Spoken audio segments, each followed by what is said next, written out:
नमस्कार। मेरे इस नॉलेज वर्ल्ड यूट्यूब चैनल पर एक बार पुनः आप सभी का स्वागत है। आज हम लोग बीए पार्ट 1 फर्स्ट सेमेस्टर में राजनीति विज्ञान विषय के अंतर्गत सरकार के वर्गीकरण और सरकार के अंगों पर चर्चा करेंगे। तो चलिए प्रारंभ करते हैं सरकार का वर्गीकरण और सरकार के अंग विषय पर अपनी चर्चा। राजनीतिक व्यवस्थाओं का वर्गीकृत चित्र प्रस्तुत करने के बारे में राजनीतिक विचारकों तथा सिद्धांतकारों ने अनेक प्रयास किए हैं, परंतु मुख्य बात यह है कि शासन के रूप को सामान्य तौर पर दो बड़ी श्रेणियों में रखा जा सकता है, जिससे वह आसानी से समझ में आ सके। एक है शासन का मुख्य रूप या सरकार का मुख्य रूप, और दूसरा है गौण रूप। सरकार का मुख्य रूप वह है जिसका अस्तित्व हम आसानी से पहचान सकते हैं। उदाहरण के तौर पर जैसे राजतंत्र, तानाशाही, प्रजातंत्र इत्यादि। वही शासन का गौण रूप वह है जिसका अस्तित्व किसी आवरण या किसी शासन व्यवस्था के अंतर्गत होता है। जैसे उदाहरण के तौर पर किसी राजतांत्रिक व्यवस्था के अंतर्गत संसदात्मक शासन, जैसे कि हम ब्रिटेन में देखते हैं, और दूसरा किसी प्रजातांत्रिक व्यवस्था के अंतर्गत संघीय शासन, जैसे हम अमेरिका में देखते हैं। एक तरह से कहा जाए कि शासन के किसी भी रूप को हम पूर्ण रूप से विशुद्ध नहीं कह सकते। एक रूप की विशेषता हमें बड़ी आसानी से किसी दूसरे रूप की विशेषताओं में भी मिल सकती है। जहाँ तक सरकार के स्वरूप की बात है, तो इसे हम राजतंत्र, कुलीन तंत्र, अधिनायक तंत्र या तानाशाही एवं प्रजातंत्र के रूप में बांट सकते हैं। सबसे पहले हम लोग राजतंत्र पर चर्चा करते हैं। राजतंत्र शासन का सबसे पुराना या प्राचीन रूप है, जिसमें शासन की समस्त शक्ति एक व्यक्ति के हाथ में होती है। उसे हम राजा कहते हैं, सम्राट कहते हैं, महाराजाधिराज कह सकते हैं, बादशाह कह सकते हैं, जार कह सकते हैं इत्यादि। वह राजमुकुट धारण करता है और वंश परंपरा के आधार पर उसे पद मिलता है। अर्थात यदि एक राजा मरता है तो उसके मरने के बाद उसी के परिवार का जो सबसे बड़ा सदस्य, ज्येष्ठ सदस्य होता है, वह राजा बनता है। एक तरह से कहा जाए तो यह शासन का आनुवंशिक रूप है। इसमें शासन राजा की इच्छा अनुसार चलता है। क्योंकि राजतंत्र शासन का सबसे पुराना रूप है और विश्व के सभी राज्यों के इतिहास में हम राजतंत्र को देख सकते हैं। आधुनिक काल में जब लोकतंत्र का विकास हुआ तो धीरे धीरे इसका लगभग समापन हो गया या समाप्त हो गया राजतंत्र। उदाहरण के लिए हम फ्रांस, स्पेन, पुर्तगाल, जर्मनी, इटली, रूस, भारत इत्यादि देशों में राजतंत्र को प्राचीन रूप को देख सकते हैं। परंतु आज इन देशों में प्रजातांत्रिक व्यवस्था है। जहाँ तक वर्तमान समय में राजतंत्र की बात है, तो इसका सर्वोत्तम उदाहरण आज भी ब्रिटेन में देखा जा सकता है। वहाँ पे संवैधानिक राजतंत्र है। इस प्रकार देखने में वास्तविक राजतंत्र वर्तमान समय में किसी देश में नहीं है, लेकिन सीमित संवैधानिक राजतंत्र हम ब्रिटेन में देख सकते हैं। इसमें राजा अपने पद को ग्रहण करता है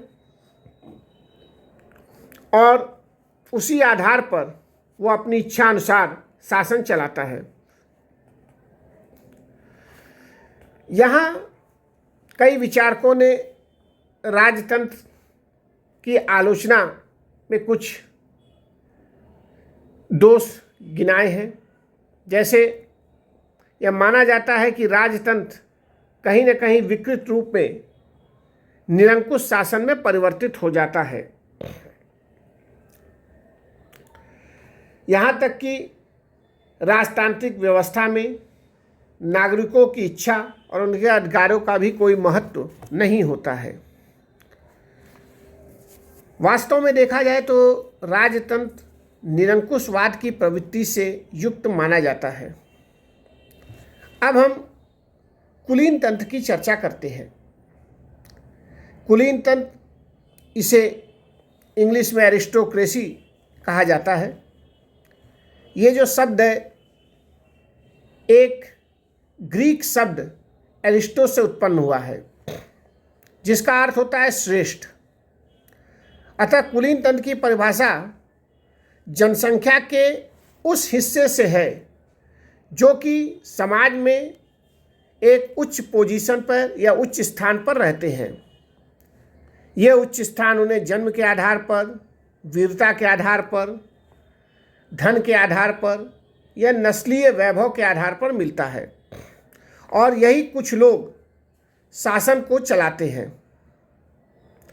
एक तरह से कहा जाए तो कुलीन तंत्र का अर्थ है कुछ व्यक्तियों का शासन। लेकिन ये कुछ शब्द आपस में बड़ा विवादास्पद है, क्योंकि ऐतिहासिक साक्ष्य यह बताता है कि इन कुछ लोगों का चयन रक्त, जन्म, परिवार, वैभव, संस्कृति, शिक्षा, आर्थिक संपन्नता इत्यादि पर आधारित होता है। जहाँ तक कुलीन तंत्र की बात है तो इसमें सबसे अधिक विलक्षण बात यह है कि राजतंत्र, तानाशाही तथा प्रजातंत्र की तरह इसका कोई स्वतंत्र रूप शायद ही कभी अस्तित्व में रहा हो। निसंदेह यह रूप राजतंत्र में दिखता था, लेकिन स्वतंत्र रूप में इसका अस्तित्व बहुत नहीं देखा गया है। अब हम तानाशाही की बात करते हैं।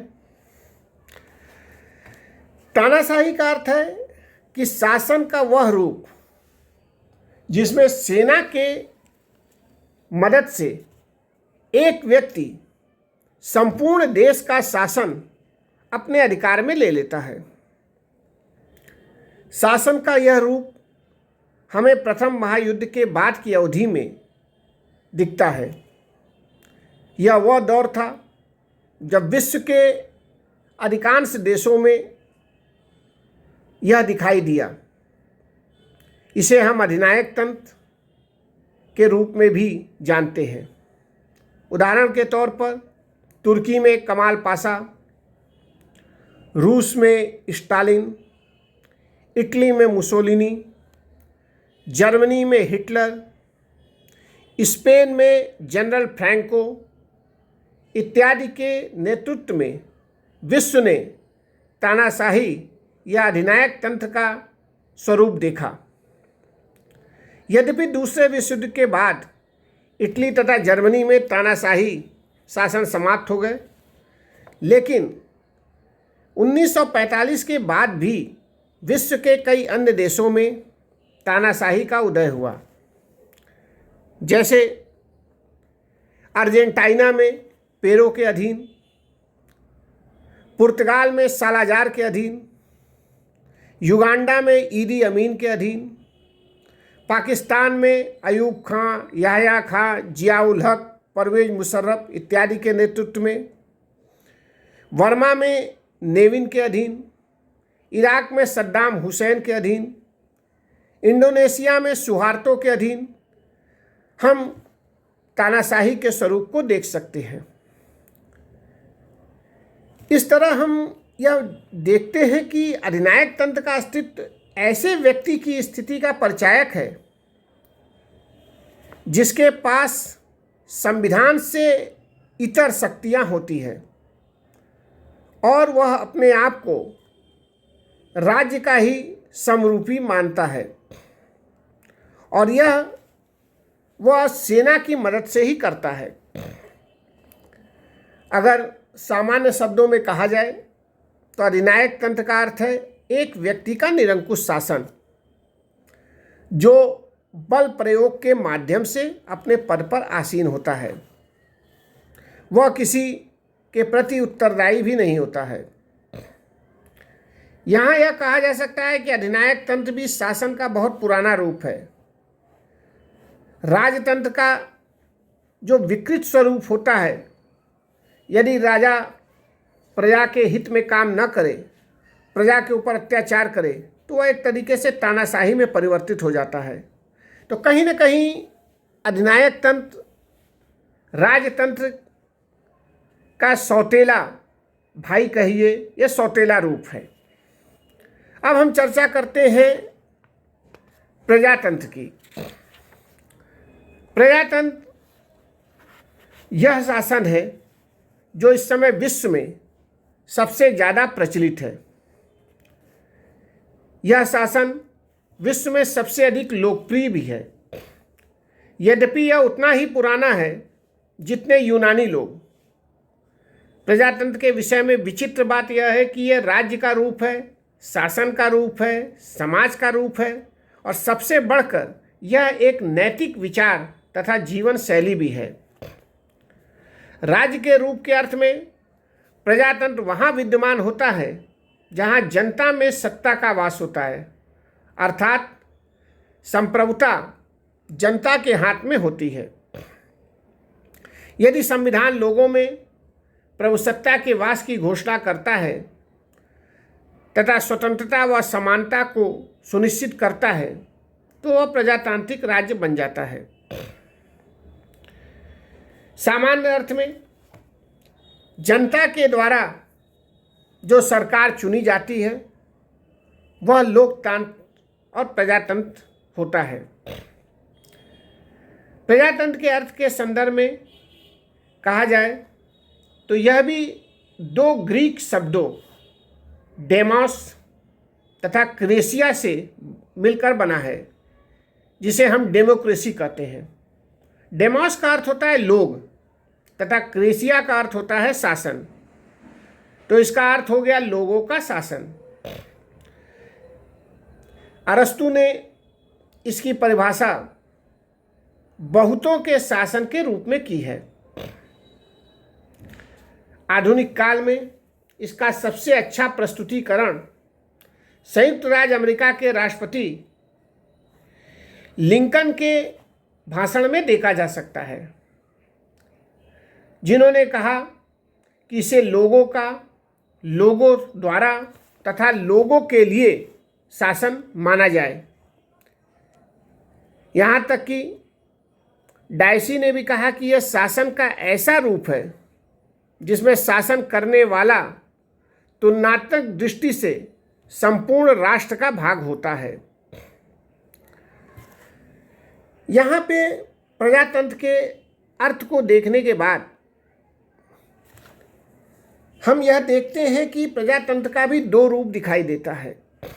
एक होता है प्रत्यक्ष प्रजातंत्र और दूसरा अप्रत्यक्ष या प्रतिनिधियात्मक प्रजातंत्र। प्रजातंत्र का प्रत्यक्ष रूप हमें स्विट्जरलैंड में दिखाई देता है।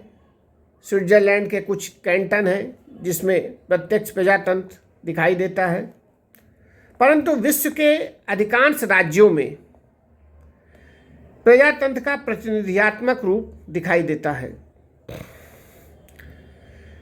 तो यह ठीक है कि प्रजातंत्र के दोनों रूप वर्तमान समय में विद्यमान है, और वास्तव में प्रजातंत्र वर्तमान समय में सबसे लोकप्रिय शासन माना जाता है।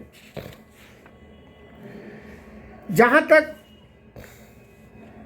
प्रजातंत्र के भविष्य की बात है, तो विश्वव्यापी स्तर पर यह दावा किया जा सकता है कि प्रजातंत्र का स्वरूप का त्याग वर्तमान समय में दिखाई नहीं देता। फांसीवाद, साम्यवाद जैसी तानाशाही की व्यवस्था प्रजातंत्र का स्थान नहीं ले सकती है और न ही अधिनायक तंत्र प्रजातंत्र का विकल्प हो सकता है। प्रजातंत्र वास्तव में शासन का सर्वोत्तम रूप है। यद्यपि इसमें कुछ कमियां हैं, लेकिन इन सब के बावजूद भी प्रजातंत्र वर्तमान समय में विभिन्न, यह कहा जाए अधिकांश राज्यों में शासन के रूप में अपने को स्थापित कर चुका है। धन्यवाद।